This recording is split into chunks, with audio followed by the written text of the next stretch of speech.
Welcome, everybody, to Building My Legacy podcast today. I have with me today Megan Nolan. Megan is fascinating to me because she has a yoga company. She instructs people, she does groups, she does online, she does corporate. And so I wanted to have her come on our Legacy podcast because if we're going to enjoy that retirement, enjoy a legacy, we need to take our health with us. And so many of us are so busy getting to that end that the health gets left way in the back. And I know that's one of my struggles.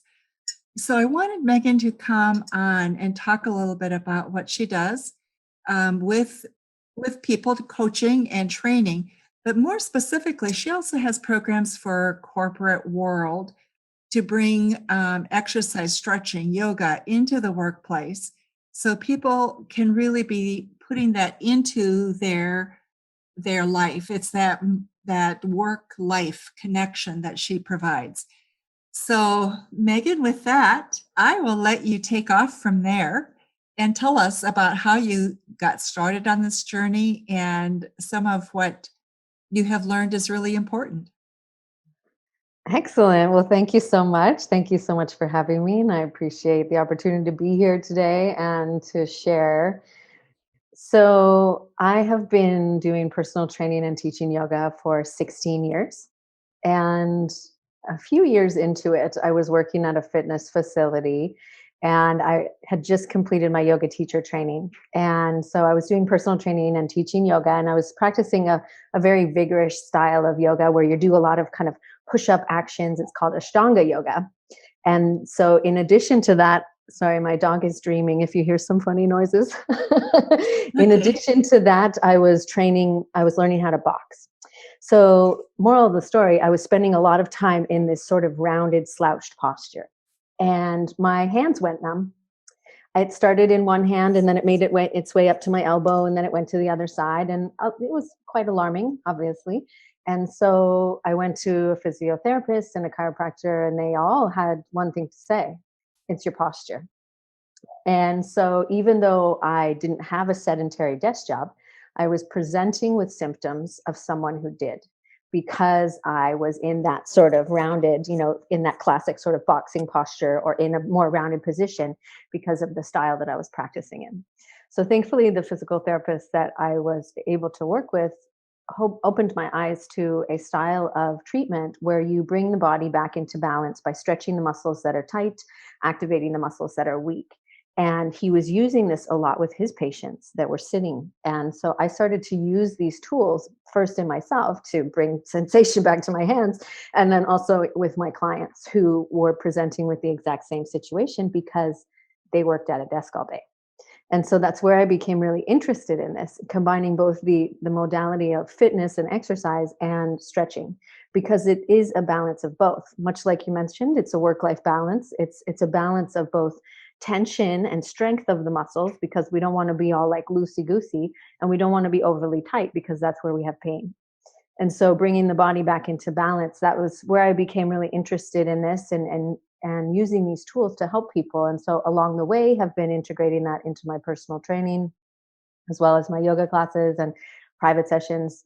And so I had been sharing a lot of that with my workplace wellness clients here on Maui. And so I have, obviously it changed forms quite a bit last year, but was working with a lot of different businesses here, different types of businesses. For example, the Maui Electric Company, so people that are out and on their feet all day, and many different financial institutions where they're spending a lot of time counting other people's money and getting very stressed out about it. And so helping them have these tools to keep their body strong and healthy, because when it comes down to it, our body is not really well designed to sit for extended periods of time, and it complains when we do. And we probably can all identify some pains in the neck or the lower back, or various aches and pains that result from sitting and basically slouching. I don't want to say it, but it happens a lot when people sit down. And so it really has an effect on our productivity, our performance, our energy, our mood, our stress level, our immunity. All of those things are either positively or negatively affected by our body and how we feel. So I've taken it upon myself to share these tools with people because it's so, so important and really essential. We don't think about it until it breaks, until Hmm. there's a problem, right? And I think it's sitting at the desk. But the other thing that I notice is pulling luggage on and off planes. Hmm. I find that has a tremendous wear and tear, especially on the back, because you're twisting all the time and pulling kind of at a different angle. So Hmm. there's lots of what we do in the work world that is not so good. True, true. And being driven and being goal focused, people can really get into that workspace and continuously work for extended periods of time and barely even standing up, let alone taking a break to drink water. So these can be really taxing on our body now and long term, and they actually do directly affect brain function, which of course your brain is involved in every decision you make, every idea you have, every interaction you have. And so unknowingly we are kind of slowing ourselves down by being sedentary, by sitting and being kind of stuck in that chair for so many hours. So so one of the things that you do is you take your exercise program literally into companies to help them figure out how to keep their employees healthy. What got that started? And I can see it having an incredible impact on productivity. But how did it get started? And what do you do when you go in? People are dressed in heels if you're women and suits if you're men. And so I'm envisioning all these blue and black suits Mhm. and women in high heels exercising. So what do you do? You're close. I do have them take their high heels off. But yes, that's a great question. And so how it got started was I live in Maui, and Maui itself in Hawaii it's kind of a bit of a mecca for people that love to have healthy wellness lifestyles. And so there was, a million and one yoga studios here and a million and one yoga teachers. And so in an interest in not only just being able to differentiate myself, I saw a gap because I know that in many other areas it was very commonplace for people to have workplace wellness services, and no one was doing it here. And so I kind of hopped on the opportunity and was able to connect with an initiative that was bringing healthy habits to people, and one of those was staying healthy in the workplace. And so it opened the door for me to talk with a variety of different businesses that as I mentioned, and many others that you may not expect, that wanted to make sure that their team was healthy and happy. And so we can do it in a variety of different ways. Some were in a more traditional sense where people would wear yoga or exercise clothes. They would have a yoga mat. We do, kind of more traditional laying on the mat stretches and stuff like that for anywhere from an hour to a half an hour. And then most of them were little yoga breaks, what I would call just sort of either at the beginning or the middle or the end of their workday, where I would come in. And as you said, people are wearing their work clothes. And so it's a different experience, right? Because, when you're wearing a dress shirt, you're not as mobile as you Right. would be, right, Your in buttons exercise clothes. burst. Yes, exactly. And we don't want to have that. We want everyone feeling good and comfortable. And so a lot of times we would do it literally in the boardroom and use the chair, use the desk. And I mean, I am at a little bit of an advantage because of where I live. Everything's more of an aloha casual rather than a full business attire. So it wasn't as suits and tie as maybe other locations, but people are definitely dressed for work. And so it's more of a gentle mobilization, stress reduction with breathing techniques is a huge part of it, because we're so often in that busyness of our mind and we're in that stress state. And even just simple, it seems so simple, and we're always looking for this advanced strategy of how do I fix it, how do I get better.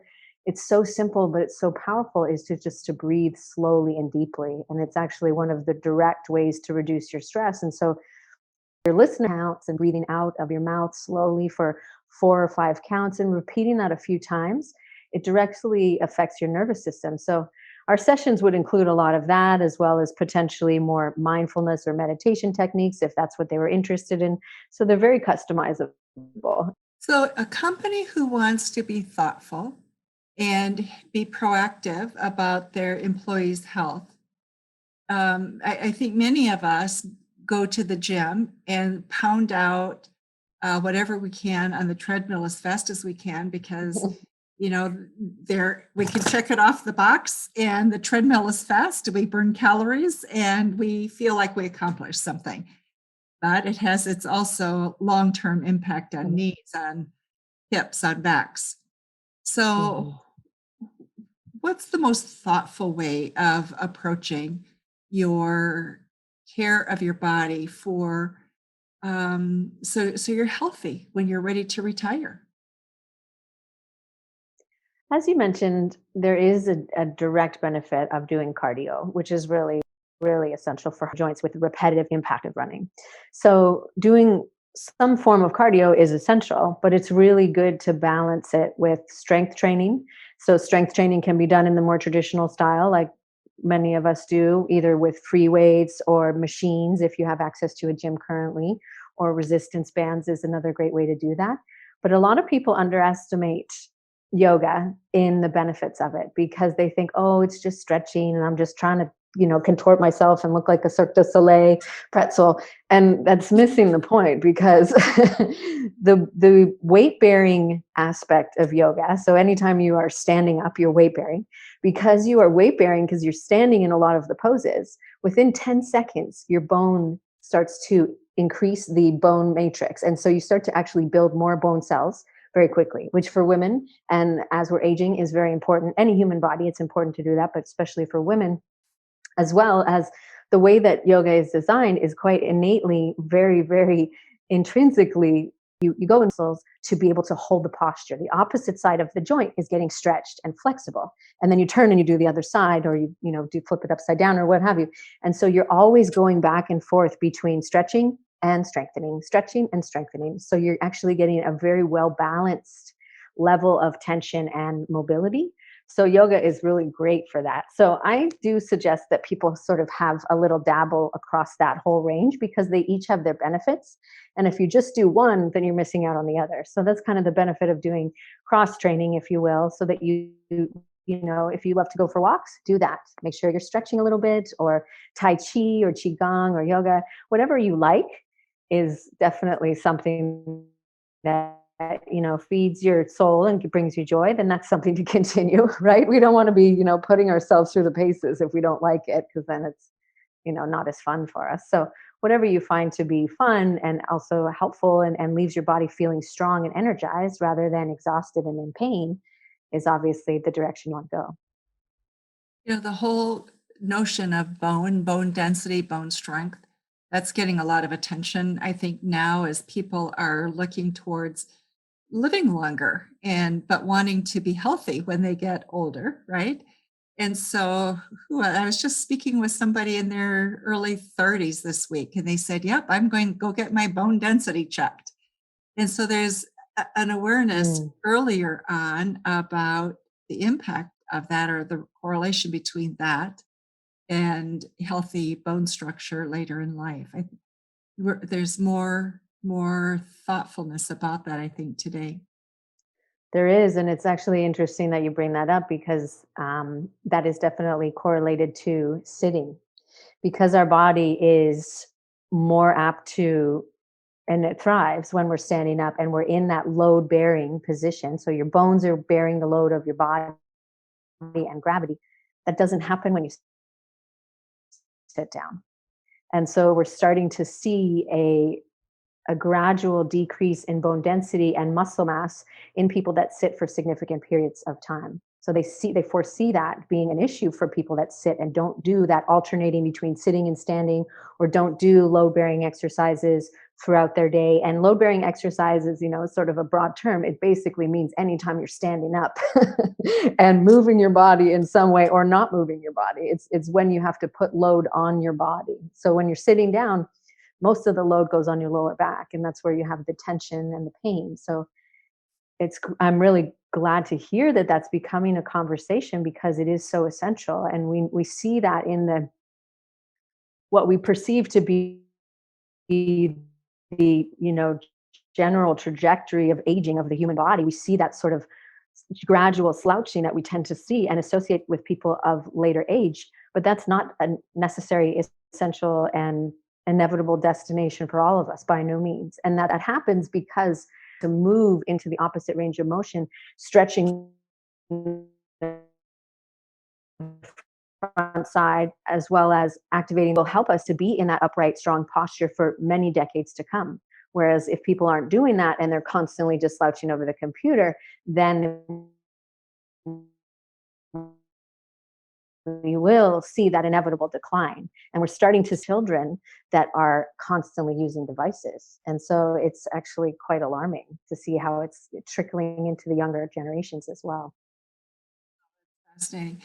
So here's one of the things that I loved about you, Megan, when we first talked, is you are very flexible, very versatile, and you are willing to help put together programs for people also via Zoom so that we don't have to be in Maui to enjoy your wisdom and your coaching for yoga. So tell us a little bit about that and how that works. Absolutely. So that can be done on an individual level if you would like to, work directly together and do personal training as well as exercise or yoga or a melange of all of that. And then obviously for your team as well. So that can be done, as you mentioned, via the beauty of this. We're all so grateful for Zoom this point, right? You could set up a time where your whole team logs on to the Zoom meeting, and if they're comfortable, we can have our cameras on. Some people aren't comfortable with that, so you can definitely have, obviously that would impact how much how much guidance I can give you, but and suggestions as far as modifications. But making it a fun, engaging in experience, so that fun together and have come together remotely, obviously, and have a fun experience, have a team building experience that then nourishes their body, which then impacts their clarity, their focus, their decision making, their creativity, their productivity. All of that is benefited by exercise and yoga. And so we can do that, remotely with your team, or if everyone is coming together in a socially distanced fashion, then we can do that if you're all in one spot as well.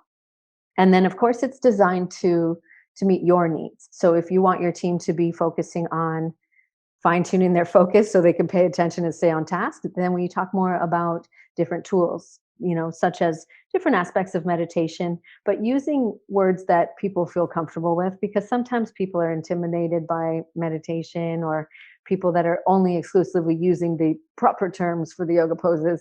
And because of my experience of many years and also diversity of teaching environments, I'm very well versed in speaking to people where they're at and making them feel comfortable. And so the sessions are customized for your team based on what you would like them to experience and but what they're asking for, and also for their job, because who is on their feet all day usually presents with a different set of aches and pains than somebody who's sitting down for most of the day. So the sessions are customized to really meet the need of your team, but also the environment that they're working in.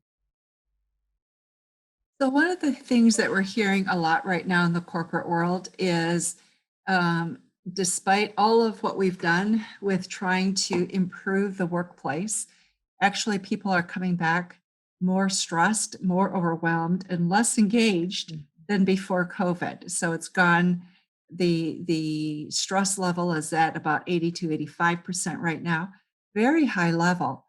So are there exercises you can provide that people could just go through 5, 10 minutes, chill out a little bit, get their space back together and get refocused? Can some of what you do help with that? Absolutely. Absolutely. And it helps rather quickly. As I mentioned before, something to start with that's you can do it anywhere at any time is awareness of your breath. So breathing in through the nose and out through the mouth or the nose, whatever feels better for you. Very just slowing it down, becoming aware of the breath and tuning into that. And then anything that allows you to move out of this sort of rounded slouched posture, which actually does impact our stress levels, because when we are in that slouched position, our ability to breathe deeply goes down by about 30%, which is significant when it comes to oxygen levels.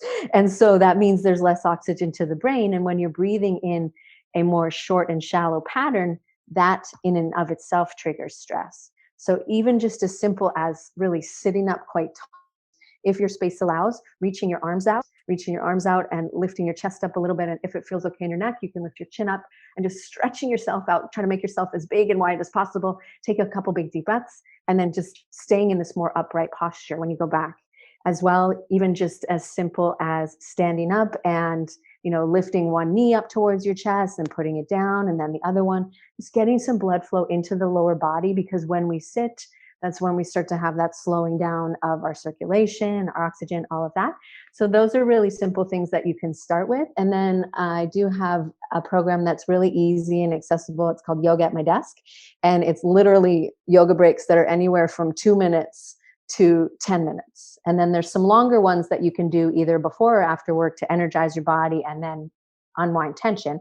But the bulk of the sessions are 2 to 3 minutes long. And so it's a good way to get like a little bit of a pick me up, energize your body, helping to calm your mind, because that state of overwhelm comes